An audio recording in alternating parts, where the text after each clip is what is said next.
Olá, bom dia, sejam todos bem-vindos a este novo tempo litúrgico. Estamos na primeira semana do tempo comum, segunda-feira, 13 de janeiro de 2025. Um super abraço para o Fernando Henrique de Uberlândia, Minas Gerais. Meus parabéns e toda alegria para você. Este podcast é um oferecimento Vimarra Construtora Londrina. Conheça o Residencial Esplendore, bem pertinho aqui da paróquia Nossa Senhora Auxiliadora. Grupo Predial, gestão e contabilidade para condomínios. Pensou condomínios? Pensou Predial. BMX Seguros e Planos de Saúde. O seu parceiro na busca por impulsionar negócios e simplificar processos. Na descrição deste podcast, você encontra o site de todos os nossos patrocinadores. Prestigie! Após a prisão de João, Jesus foi para a Galiléia pregando o Evangelho de Deus. João foi preso pelo rei Herodes por ter denunciado o comportamento moral do rei, como está em Lucas capítulo 3. A prisão de João Batista não assustou Jesus, pelo contrário, ele viu no próprio João um símbolo da vinda do reino.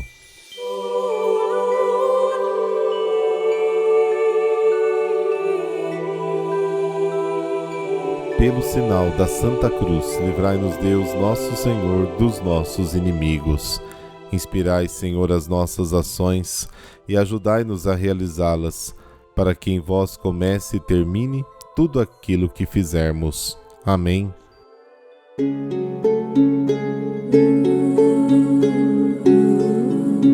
Marcos capítulo 1, versículos de 14 a 20.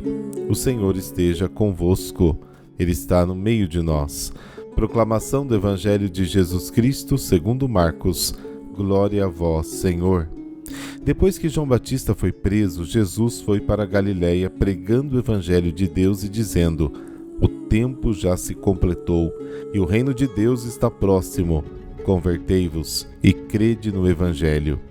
E passando à beira do mar da Galiléia, Jesus viu Simão e André, seu irmão, que lançavam a rede ao mar, pois eram pescadores.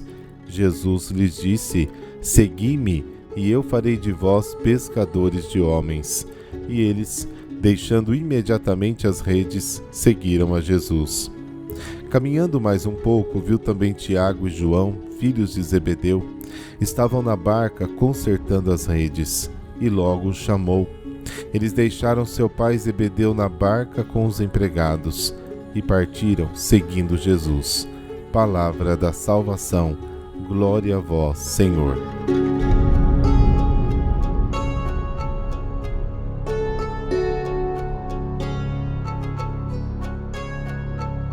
João Batista introduziu Jesus na história do seu tempo e depois desapareceu de cena.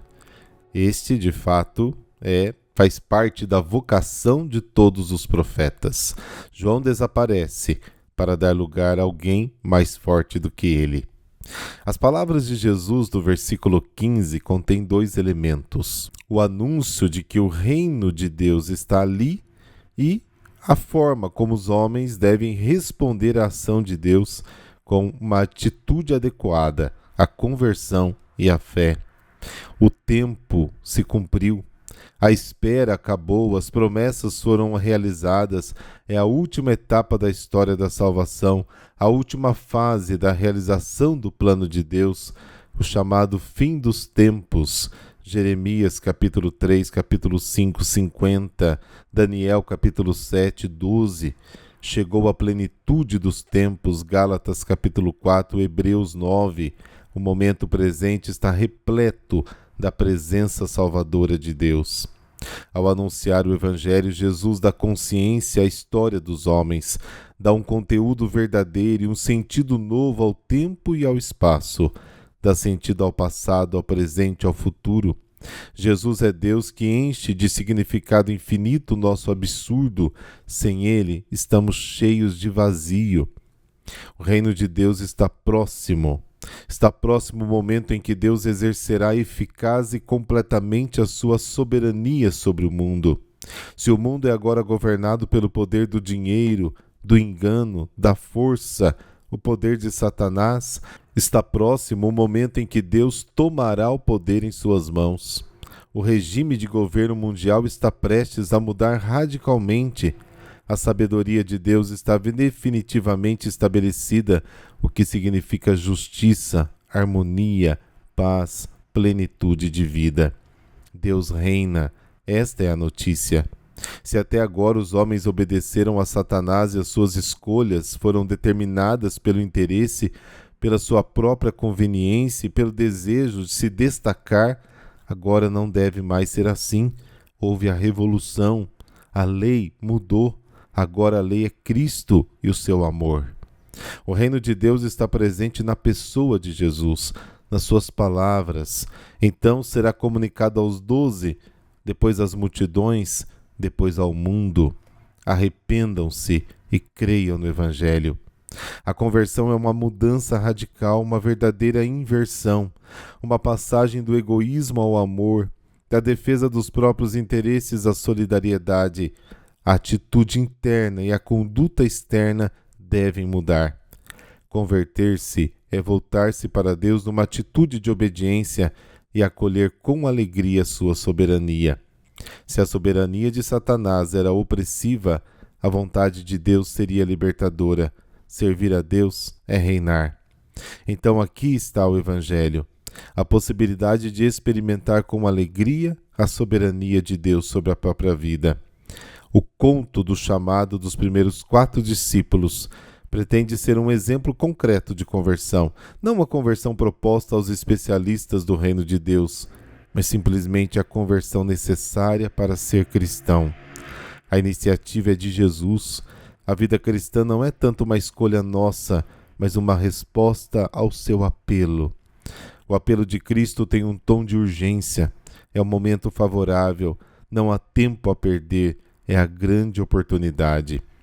O apelo de Jesus exige um desapego radical, abandonar as riquezas, abandonar o caminho da dominação e do poder, desmantelar aquela ideia de Deus que construímos para defender os nossos privilégios, viver na lógica da cruz, até reconhecer no rosto desfigurado de um homem crucificado a verdadeira imagem do Deus sem figura. Imediatamente saímos das redes, deixando o Pai, seguiram-no. A história do chamado dos apóstolos é inspirada no chamado de Eliseu, 1 Reis, capítulo 19. Ruptura imediata com o passado, mudança de rumo, conversão. Para esses primeiros 4 discípulos, a força de atração do reino de Deus era tão grande que ultrapassava a da posse, dos afetos familiares e do hábito. A fé se materializa na adesão total à pessoa de Jesus, no acolhimento como guia e como finalidade da própria vida. Viver para Ele no sentido mais pleno da palavra. Isso é ser cristão. Isso é seguir Jesus.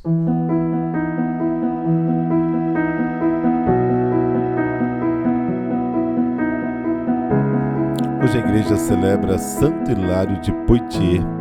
Ele era francês, nasceu em 315 numa rica família pagã que lhe proporcionou educação privilegiada. Buscou a verdade na filosofia da época, mas só a encontrou no Evangelho, já aos 30 anos de idade, quando foi batizado junto com a esposa e a filha. A partir de então levou uma vida familiar na perspectiva cristã. Aproximadamente em 353, o povo e o clero lhe pediram aceitar o bispado. Viu aí um claro chamado de Deus e foi, naturalmente, abandonando a vida conjugal. Neste período histórico, a igreja desfrutava de liberdade religiosa oficial, mas sofria com as heresias, particularmente o arianismo, que negava a divindade de Jesus. A extraordinária condição espiritual e intelectual de Hilário o tornaram capaz de responder à altura, com firmeza e brandura, de modo a ser no Ocidente o que Santo Atanásio foi no Oriente, um destacado defensor da fé. Sua pregação incomodou mais de um imperador, os quais, também heréticos, o contestaram, até que finalmente foi exilado no Oriente. Mas Hilário continuou sua missão através de escritos, incluindo livros contra o imperador Constâncio e Auxêncio. Redigiu também livros que explicavam a doutrina católica, além de compor hinos recitados e cantados nos encontros com os fiéis. Depois de 4 anos, volta a Poitiers, que manteve o seu apoio ao bispo, não permitindo ali avanços do arianismo. Durante mais de 6 anos ficou na diocese, promovendo um sínodo a fim de fortificar a vivência cristã e de purificar a igreja francesa dos resíduos heréticos. Fez o casamento da filha e ajudou sua esposa a entrar para a vida religiosa num convento. Morreu em 367 e, por sua contribuição doutrinária, foi declarado doutor da Igreja. Rezemos. Senhor, Deus de bondade e sabedoria, concedei-nos por intercessão de Santo Hilário a clareza da vossa doutrina, para que a vivamos alegre e firmemente na nossa família, na Igreja, na sociedade, sendo o bom fermento que desejais, e para não cedermos jamais às pressões internas ou externas que combatem o vosso ensinamento. Amém. Abençoe-vos o Deus Todo-Poderoso, Pai e Filho e Espírito Santo. Amém. Obrigado pela companhia de hoje e até amanhã, se Deus quiser.